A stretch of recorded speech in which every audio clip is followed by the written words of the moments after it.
बच्चे का भविष्य खराब कर दिया, नहीं कर दिया आपने? बिल्कुल नहीं, हमने नहीं किया है, खुद इन्होंने किया है। वो साहब आपसे फिर बोल रही है उसी बात को, जब भी मैं फॉर्म भरने आई, जब भी मैं खुद करने आई, इनकी बात तो ये तो दो बच्चों का भविष्य ऐसे खराब होगा। हमने नहीं किया, ये तो किसने किया? पेरेंट्स ने खुद। सरकार बेटी बचाओ बेटी पढ़ाओ को लेकर लगातार बड़े बड़े दावे कर रही है, लेकिन रामनगर से एक ऐसा मामला सामने आया है जो इन दावों पर पलीता लगा रहा है। दरअसल रामनगर में निजी स्कूल संचालकों की मनमानी के चलते बच्चों के भविष्य के साथ खिलवाड़ हो रहा है। क्या है पूरा मामला, आइए नजर डालते हैं। सरकार बेटी बचाओ बेटी पढ़ाओ को लेकर लगातार बड़े बड़े दावे कर रही है। वहीं रामनगर में कुछ निजी स्कूल संचालक अपनी मनमानी के चलते सरकार की इस योजना को पलीता लगा रहे हैं। निजी स्कूल संचालकों की मनमानी का शिकार कई गरीब अभिभावक हो रहे हैं। लगातार इन स्कूलों में फीस वृद्धि की जा रही है, लेकिन सरकार इस पर अंकुश लगाने के लिए पूरी तरह विफल साबित हो रही है। सरकार और अधिकारियों की उदासीनता के चलते कई अभिभावक निजी स्कूलों की मनमानी का शिकार हो रहे हैं। ऐसा ही एक मामला रामनगर विकास खंड के अंतर्गत ग्राम टांडा मल्लू में स्थित आदर्श बाल एकेडमी स्कूल का सामने आया है। बताया जाता है कि कक्षा 10 व कक्षा 8 में पढ़ने वाली दो सगी बहनों के अभिभावकों द्वारा परेशानी के चलते फीस जमा नहीं की गई, तो स्कूल संचालक ने इन दोनों बहनों को परीक्षा में बैठने से वंचित करते हुए उनके भविष्य के साथ खिलवाड़ किया है। मामले में सोमवार को अखिल भारतीय विद्यार्थी परिषद की प्रदेश कार्यकारिणी के सदस्य शिखर भट्ट अपने कार्यकर्ताओं के साथ स्कूल पहुंचे और उन्होंने स्कूल प्रबंधन से बात की। इस बीच कार्यकर्ताओं और स्कूल प्रबंधन के बीच तीखी नोकझोंक भी हुई। उन्होंने बताया कि वे इस मामले में स्कूल प्रबंधन के खिलाफ कार्रवाई की मांग को लेकर अधिकारियों को अवगत कराएंगे और मांग पूरी न होने पर उन्होंने आंदोलन करने की भी चेतावनी दी है।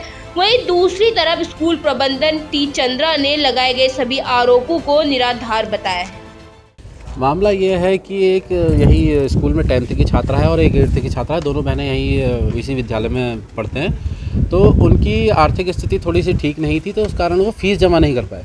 तो स्कूल प्रशासन ने उनको फ़ीस जमा ना करने पर एक को 8th की परीक्षा से वंचित किया, एक को 10th की परीक्षा से वंचित किया।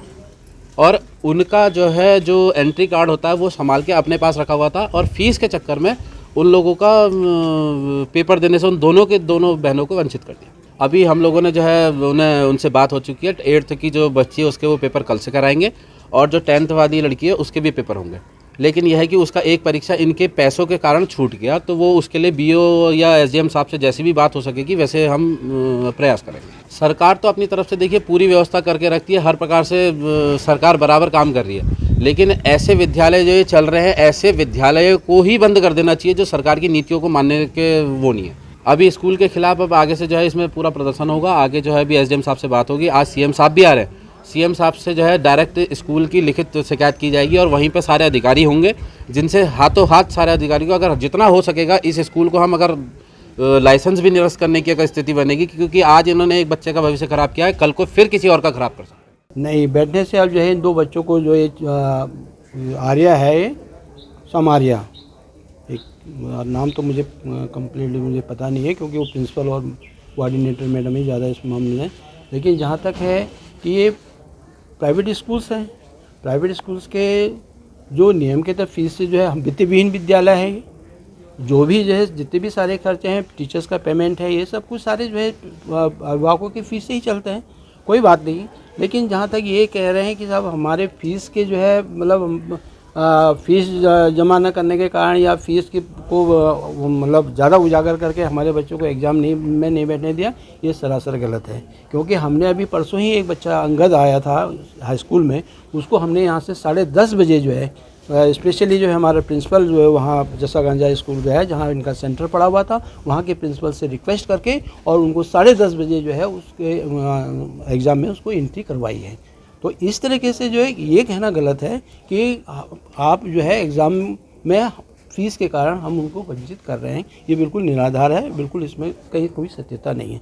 हाँ, लेकिन ये है कि हम फ़ीस के लिए तो कहेंगे ही ना, हम बच्चों को अपनी फ़ीस के लिए तो कहेंगे ही।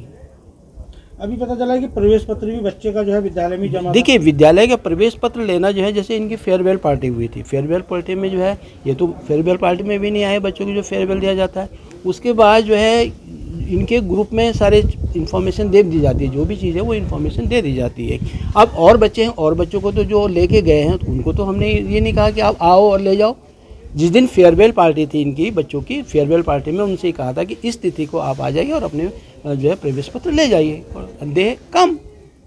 सरकार की बेटी बचाओ बेटी पढ़ाई की मुहिम को रामनगर के कुछ निजी स्कूल संचालक पलीता लगा रहे हैं। ऐसा ही मामला ग्राम टांडा में स्थित आईसीए टांडा का मामला है, जहां स्कूल प्रबंधन पर अभिभावकों ने आरोप लगाया है कि फीस जमा न करने के चक्कर में स्कूल प्रबंधन ने 2 सगी बहनों को परीक्षा में बैठने से वंचित कर दिया, जिसमें एक छात्रा हाई स्कूल की और एक कक्षा 8 की बताई जाती है। मामले को लेकर आज विद्यार्थी परिषद के कई कार्यकर्ताओं ने स्कूल में पहुंचकर हंगामा भी किया। विद्यार्थी परिषद के नेता शिखर भट्ट का आरोप है कि स्कूल प्रबंधन द्वारा बच्चों जो 2 सगी बहनें इनके परिवार की आर्थिक तंगी के कारण वो फीस जमा नहीं कर पाए थे, लेकिन उन्होंने जो आरोप लगाया, उन्होंने कहा कि स्कूल प्रबंधन द्वारा फीस जमा न करने के चक्कर में इन दोनों ही छात्राओं को परीक्षाओं में बैठने से वंचित कर दिया, जिस कारण अब इन दोनों छात्राओं का 1 साल पूरा खराब हो चुका है और शिक्षा से वंचित। उन्होंने कहा कि सरकार की योजना है कि समान शिक्षा का जो अधिकार है वो सभी को दिया गया है, लेकिन कुछ स्कूल संचालक अपनी मनमार्जी के चर्चे इस प्रकार की गतिविधियां कर रहे हैं, जिससे कई छात्राओं और छात्रों के भविष्य के साथ खिलवाड़ किया जा रहा है। उन्होंने कहा कि इस प्रकार की घटना को आज मुख्यमंत्री के सामने भी रखा जाएगा, वहीं उपजिलाधिकारी के सामने भी इस मामलों को रखकर स्कूल प्रबंधन के खिलाफ कार्रवाई कराई जाएगी। यदि कार्रवाई नहीं होती है तो उन्होंने कहा कि विद्यार्थी परिषद के कार्यकर्ता इसके खिलाफ उग्र आंदोलन करने के लिए मजबूर होंगे। रामनगर से राजीव अग्रवाल के साथ cameraman Bunty Arora, ABP news.